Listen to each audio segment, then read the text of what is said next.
আসসালামু আলাইকুম। আজকে অনুপাত সমানুপাত এই বিষয়ে কয়েকটা প্রবলেম সলভ করব। তো এখানে প্রথমে একটা ম্যাথ আছে, বলা আছে সাজু ও রাজুর বয়সের অনুপাত 3:2। সাজুর বয়স 15 বছর হলে রাজুর বয়স কত?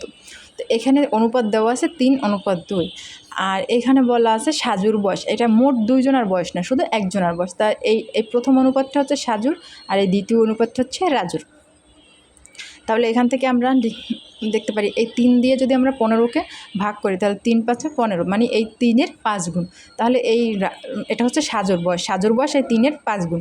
তাহলে এই রাজুর বয়স হবে 2-এর 5 গুণ। তাই 2 দ্বারা যদি 5কে গুণ করি তাহলে আসে 10। তাহলে রাজুর বয়স হচ্ছে 15, আর সাজুর বয়স হচ্ছে 15, আর রাজুর বয়স হচ্ছে 10। আর কি এই 3 দ্বারা এই সাজুর বয়সকে যদি ভাগ করি যত গুণ আসবে ওই অত গুণ দ্বারা এই 2কে গুণ করলে আমরা এই রাজুর বয়স পাবো। এখন আমরা সাধারণ অনুপাত যেগুলো আছে এটা একটু দেখি। এখানে বলা আছে 3:7 ইকুয়াল হচ্ছে 12:x। এখানে এই এক্সের মানটা হচ্ছে আমাদের বের করতে হবে। তাই 3টা হচ্ছে এই 12-এর, তাহলে আমরা 12কে যদি আমরা 3 দ্বারা ভাগ করি, 12 ভাগ 3, তাহলে হচ্ছে আসে আমাদের 4। আর তাহলে 3 দ্বারা 12কে ভাগ করলে আসে হচ্ছে 4। তাহলে হচ্ছে এইটার হচ্ছে 3-এর হচ্ছে 4 গুণ হচ্ছে এই 12। তাহলে 7-এরও 4 গুণ হচ্ছে এক্স। তাহলে 7কে যদি আমরা 4 দ্বারা গুণ করি, 7 × 4 ইকুয়াল আসে হচ্ছে আমাদের 28। তাহলে এক্সের মান হবে 28। এরপর বলা আছে যে দুইটি সংখ্যার অনুপাত 5:8। ছোট সংখ্যাটি 65 হলে বড় সংখ্যাটি কত? তাই এখানে হচ্ছে আমাদের দুইটি সংখ্যার অনুপাত দেওয়া আছে 5:8। তাহলে এখানে ছোট সংখ্যাটা দেওয়া আছে 65। তাহলে ছোট সংখ্যা বড় সংখ্যাটি কত? তাহলে এখানে যাতে এটা হচ্ছে ছোট সংখ্যা, তাহলে এইটার মতো করে এই 5 দ্বারা হচ্ছে আমরা এই 65কে যদি ভাগ করি তাহলে হচ্ছে 5 13 65। তাহলে এটা হচ্ছে 13 গুণ। তো 5-এর 13 গুণ হচ্ছে এই 65। তাহলে 8কে যদি তাহলে 8-এরও ঠিক একই গুণ হবে উত্তর। তাহলে 8কে যদি 13 দ্বারা গুণ করি আমরা, 8 × 13, তাহলে হচ্ছে আমাদের এই 8কে যদি আমরা 13 দ্বারা গুণ করি,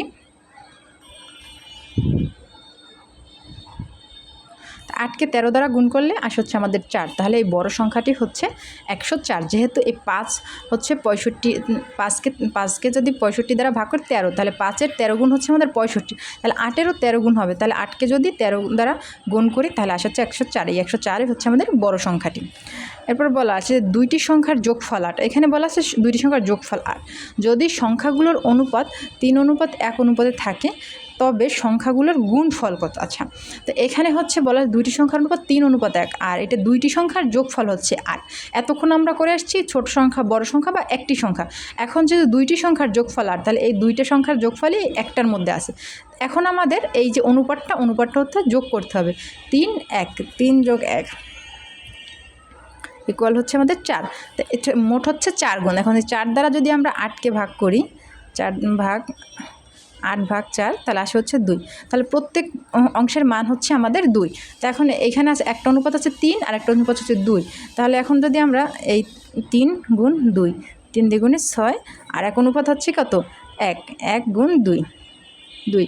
তাহলে এটা হচ্ছে আমাদের একটা হচ্ছে 6 আর একটা হচ্ছে 2। এখন এই 6 আর 2কে যদি আমরা গুণ করি, 6 × 2 ইকুয়াল হচ্ছে 12। তাহলে এই 12টা হচ্ছে আমাদের সংখ্যাগুলোর গুণফল। যখন আমাদের বলা আছে দুইটি সংখ্যার যোগফল 8, তখন হচ্ছে আমাদের এই অনুপাতগুলো আমরা যোগ করব। আর যখন আমাদের একটা সংখ্যা বলা থাকবে এরকম যে ছোট সংখ্যাটি 65, তখন আমরা এই অনুপাতটাকে যোগ করব না। এখন বলা আছে দুইটি রাশির অনুপাত 8:15। তো পূর্ব রাশি 40 হলে উত্তর রাশি কত? আচ্ছা, এই পূর্ব রাশি বলতে হচ্ছে আমরা বাম পাশেরটাকে বুঝবো, আর উত্তর রাশি বলতে আমরা হচ্ছে ডান পাশেরটাকে বুঝবো। তো এখানে পূর্ব রাশি হচ্ছে কত? 40। তাই পূর্ব রাশি হচ্ছে আমাদের এইটা বাম পাশেরটা। তাহলে 8 দ্বারা যদি 40কে আমরা ভাগ করি তাহলে 5 × 8 = 40। তাহলে 8-এর 5 গুণ হচ্ছে 40। তাহলে এখন এই 15-এরও 5 গুণ হবে উত্তর রাশি। 15কে 5 দ্বারা গুণ করলেই উত্তর রাশি পাবো। তাহলে আমরা যদি 15 × 5 গুণ করি তাহলে হচ্ছে আসে আমাদের হচ্ছে 75। তাহলে উত্তর রাশি হচ্ছে 75। তো এই ধরনের যে অঙ্কগুলো আমাদের আছে এগুলো মূলত আমাদের লিখে করার দরকার নেই, এগুলো আমরা মুখে মুখেই সমাধান করে ফেলতে পারি। এরা বলেছে 63কে 9:7 অনুপাতে হ্রাস করলে নতুন সংখ্যা কত? আচ্ছা, এখন এইখানে যদি যেহেতু আমাদের হচ্ছে এখানে যেহেতু এই যে উত্তর রাশি বা পূর্ব রাশি বলা নাই, তাহলে আমাদের এখানে দেখতে হবে এই যে সংখ্যাটা কোন পাশে আসে। সংখ্যাটা যেহেতু বাম পাশে আসে তাহলে এটা পূর্ব রাশি, আর যদি ডান পাশে থাকতো তাহলে হচ্ছে উত্তর রাশি। তাহলে বাম পাশে পূর্ব রাশি হচ্ছে আমাদের কত? 9। তাই 9 দ্বারা যদি আমরা 63কে ভাগ করি তাহলে 7 নং 63 7। এখন এই 7টাই হচ্ছে আমাদের এই নতুন হ্রাস করলে নতুন সংখ্যা। তাহলে এই 9 দ্বারা 63কে ভাগ করলে পাই আমরা 7, তাহলে এই অনুপাত 7, এখানে আমরা 7 বসাবো। তো এখানে 9 হচ্ছে এই 56 এই যে সংখ্যা, এই 63 এই যে সংখ্যাটা, এই 63 সংখ্যাটা হচ্ছে 9 অংশের মান। এখন এইটাকে যখন ভাগ করবো তাহলে আসছে 7, তাহলে 7 × 7, তাহলে যে নতুন হ্রাস করছে এখানে এটা 9 থেকে কমে 7-এ আসছে, তাহলে 7 × 7, তাহলে গুণ করলে আমাদের আসে হচ্ছে 7 × 7 = 49। তাই এই 49 হচ্ছে আমাদের হ্রাস করলে আমাদের নতুন সংখ্যা হচ্ছে এই 49। এটা বলা আছে লাল ও সবুজ বলের অনুপাত 3:1। পাত্রে যদি শুধু 2 ধরনের বল থাকে তবে নির্দিষ্ট কোনটি সর্বমোট বলের সংখ্যা হতে পারে না। তা এখানে হচ্ছে 3:4, তাহলে আমরা 3:1, তা 3:1 এটাকে যোগ করলে আমাদের আসে হচ্ছে 4। তো এখানে আমাদের দেখতে হবে এই যে 3 + 1 এটাকে যে আমরা যোগ করছি 4, এই 4 দ্বারা কোন সংখ্যাটাকে ভাগ করা যায় না। তো যে সংখ্যাটাকে ভাগ করা যায় না সেই সংখ্যাটাই আমাদের উত্তর হবে। এখানে বলা আছে নিম্নের কোনটি সর্বমোট বলের সংখ্যা হতে পারে না। তো যে সংখ্যাটাকে 4 দ্বারা ভাগ করা যাবে না সেই সংখ্যাটাই সর্বমোট বলের সংখ্যা। তো এইখান থেকে হচ্ছে 4টা সংখ্যাকেই আমরা 3টে সংখ্যাকেই 4 দ্বারা ভাগ করতে পারি, শুধু এই 54কে আমরা 4 দ্বারা ভাগ করতে পারি না। তাহলে 54ই হবে হচ্ছে আমাদের এই 54 সংখ্যাটা ওই যে সর্বমোট বলের সংখ্যা হতে পারে না। তার রেজাল্ট হচ্ছে আমাদের এই 54। 2টি পূর্ণ সংখ্যার সমষ্টি 72, তাদের অনুপাত নিচের কোনটি হতে পারে না। এখানে বলা হয় 2টি পূর্ণ সংখ্যার সমষ্টি 72। তাই এখন এই যে 4টা অনুপাত আছে এর মধ্যে কোনটা এই নিচের কোনটা এর মধ্যে কোন অনুপাতটা এই হতে পারে না আর কি, তাদের অনুপাত এই 72-এর অনুপাত কোনটা হতে পারে না। তো এখানে 4 + 5 = 9, 9 দ্বারা 72কে ভাগ করা যায়। 3 + 5 8, 8 দ্বারা 72কে ভাগ করা যায়। 5 + 7 12, 12 দ্বারা 72কে ভাগ করা যায়।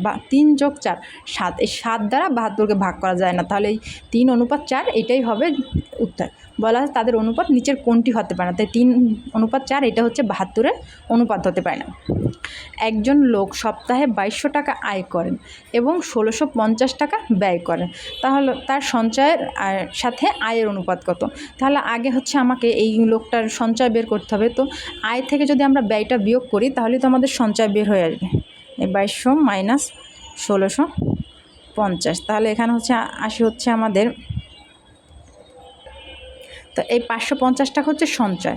এখন হচ্ছে আমাদের বলা যে সঞ্চয়ের সাথে আয়ের অনুপাত কত, এটা হচ্ছে আমাকে বের করতে হবে। তো সঞ্চয়ের সাথে যদি আমি আয়ের অনুপাতটা যদি আমি বের করি তাহলে এখন আমরা এই 550 আর এই 2200 এই দুইটাকে পাশাপাশি রাখবো।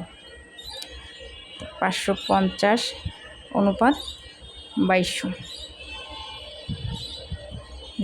এখন আমরা এটাকে যদি 550 দ্বারা দুইটাকে কাটাকাটি করি তাহলে হচ্ছে আমাদের আসে এখানে 550 দ্বারা একবার, আর এটাকে করলে হচ্ছে 550 দ্বারা ভাগ করলে আসে হচ্ছে আমাদের 4 বার। তাহলে এটার অনুপাত হচ্ছে তার সঞ্চয়ের সাথে আয়ের অনুপাত হচ্ছে 1:4। 1 হচ্ছে সঞ্চয় আর 4 হচ্ছে আয়।